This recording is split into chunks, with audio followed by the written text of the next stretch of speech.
Hello everyone and welcome to Life Redesigned. I'm Bob. I'm Karri. And in 2022, Karri and I sold everything that we owned. We hit the road full time in our RV and started enjoying this beautiful country.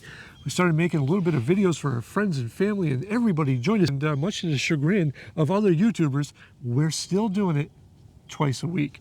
Now, if that's something you're interested in, is just above the influencer hype, no fancy drone footage, no crazy editing, no crazy thumbnails, well, I do those too, but you can just subscribe. The little scrolly thing at the bottom here will tell you to do so. We highly recommend you join us for our journey because we love having you over each and every week. Now, today, we're going to be covering a topic that, well, we actually always laugh when we see one of these things come up, and that is the biggest myths of full-time RV living.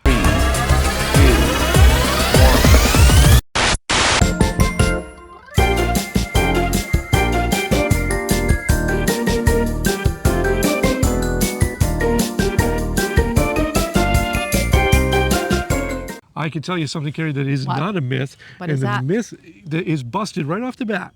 Karri will be uploading this video with Connectin Internet because they are the official internet provider of Life Redesigned. If you need truly unlimited mobile internet for van life, for RV life, for just drawing cartoons and uploading them to Facebook down by the river in Sneed's Ferry, North Carolina, Connectin has you covered.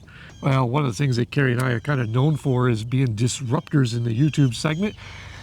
Sorry, but that's the way it is. But, by telling the truth? But yeah, we've been called a lot of names because we like to just basically debunk a lot of the crap that's out there because, well, you know, a lot of it is just that crap. But today, what do we got? Myth number one about full-time RV living is people such as family and friends will think you're crazy. Now, some people will think you're crazy. They'll think you're crazy like a fox because you're out there having a fun time. In fact, when people do think you're crazy, it's pretty much replaced by jealousy pretty quick. Yeah. When you're sending them pictures like this. And by the way, for those of you wondering, we are at Harbor Point RV community here in Sneed's Ferry, North Carolina. It is the middle of February, and we're wearing shorts and light shirts because it's that nice. All our friends up north, they're freezing their butts off.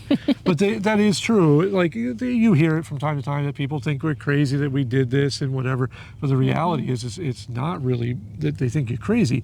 There's a certain amount of underlying jealousy that you have this freedom that they don't have. And some of it's just misconceptions of what this life is. Life's all about choices. Absolutely. Next one. Can't afford it. Okay. So we've covered this in budget videos too. Now, there is a way to do full-time RV life that is within pretty much every budget. You don't need mass amounts of money, and we've proven this time and time again to live this lifestyle. If you want to stay in the fanciest of resorts and you're not an influencer getting it for free, yes, it's going to be expensive. If you want to take advantage of programs like Thousand Trails, Reserve America, Coast to Coast, you can do this for as little as $3 to $4 a night in any RV park in those systems. That's crazy.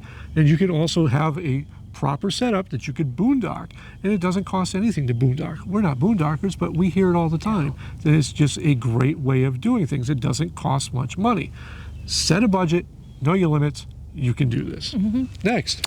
You'll be lonely. Oh yeah, I've heard this one a lot, that you're going to miss people and whatever. If anything, I can't get away from people. Every RV park we go to, there's somebody that wants to be friends with us. And it's not because of my great personality, because I ignore pretty much everybody that comes near me. I know. What is it? I'm self-diagnosed social anxiety disorder. Asocial. Asocial. But no, seriously, everywhere that we've been, unless we're doing it wrong, everybody has been super friendly, super nice, and people want to stay in touch. In fact, we still get to this day people that comment on our YouTube channel that, hey, it was nice seeing you somewhere, and they didn't know we were YouTubers when we were in the park. That's just because that's the way people are. This lifestyle is amazing, and this community is absolutely fantastic. You will never be lonely in this type of environment. No. Must be like being on vacation always. Oh, this myth I love. So in some regards it is. So when we're standing here in a place like this, absolutely. It's a beautiful location. It's dead quiet, and we're having a great time. It's what your definition of vacation is. But this is definitely not a Disney cruise. No. And we're just not out here living the high life. We're just simply living.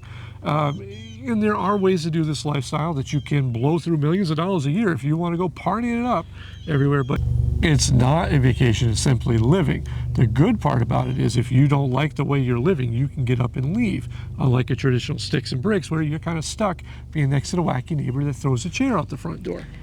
Next. Yeah, the 10-year rule. What is that? So the 10-year rule is something that every YouTuber likes to throw out there because they feel it creates drama and it does create clicks for them. But really this rule is certain RV parks, if you have an RV that's over 10 years old, will not, quote unquote, let you in. The reality is if you have a 10-year-old RV and it's in solid condition, all you have to do is contact the park staff and send pictures of that rig. This has been blown up out of proportion. I think I've seen one YouTuber who's done at least 5 videos about RV parks that wouldn't let them in because of a 10-year rule. Well, you know, if your rig is held together with duct tape and popsicle sticks, maybe that's the case because they don't want you treating their RV park like a, you know, like a junkyard. But really, I see RVs all across the country that are way older than 10 years, and I've asked every single one that we've talked to, hey, do you have a problem getting in? Because I see this stuff on YouTube because we've looked at older Class A's. That's another story for another time. And they said, no, absolutely not. The ones that we have, the fancy high-end resorts, we send them a picture that shows that our stuff is taken care of, and it's never been a problem. Stop. Oh. Next. RVs are not designed to be lived in. Oh, yeah. You better, I hear this one, this is a regular one. This is a regular one on any time that we have a video that does more than a certain amount of views and it hits mainstream. We get flooded with people that like to say that we're homeless, and the other part is living in an RV, they're not designed for that, they're stupid.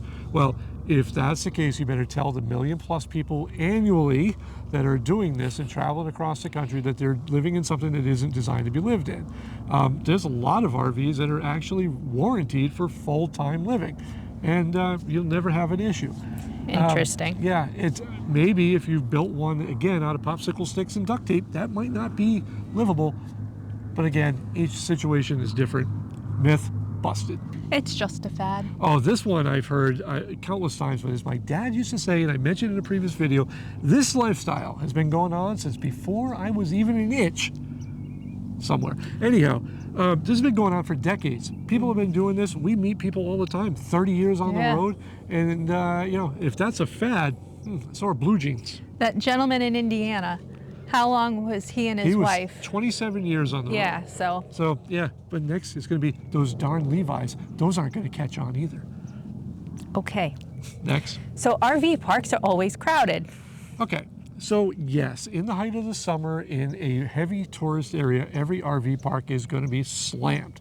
We know that. Try getting a reservation in Myrtle Beach, at any of the high-end RV resorts in the middle of July. Yeah, it's probably going to be a problem because they're right on the beach. That's the way it is. But if you do your homework, you do your research, you plan ahead, you can get into these places without a problem. At the same time, I don't understand how people can say that they're always crowded when they keep making a video every 3 months and saying everybody's quitting. It doesn't make any sense to me. More YouTube nonsense, people. Maybe because camping fees are too expensive. Oh yeah, there you go, good one. So this one here is camping fees are atrocious, they're horrendous, they're horrible. Now we've been in places that we have paid $175 plus a night to be in that fancy end place, but really there's a lot of programs out there that can cut that cost tremendously. Today, this beautiful view behind us has been supplied by 1,000 Trails, and with our package, our all-in, we're paying on average $4 a night to be in any one of their parks. That's way too much. That must be incredibly. Can't. I know. $4 is too much. Next. Repairs take way too long. All right, now I'll give this a little bit of validity because if you're doing a warranty repair, yes, it will take forever to get done. The thing I tell people all the time when they go to buy an RV, and we can bust this myth pretty quick, and you can too at home, ditch the warranty. It means nothing. If you're a full-time RVer, your time is worth more money than that. If you want an RV repair done quickly, take care of it yourself. Redesigned, with us in the black tank in our rig, wanted at least 3 to 4 months to get that black tank replaced. With a little bit of money and a little bit of phone call knowledge, I was able to get that black tank overnighted to me. Yes, that is a thing. And I was able to have a local repair tech replace that for me. All said and done, I was done within 36 hours. Yeah. That's not a long time. to get your big poop tank replaced. No. But had I waited for the dealer, yeah, 3 or 4 months.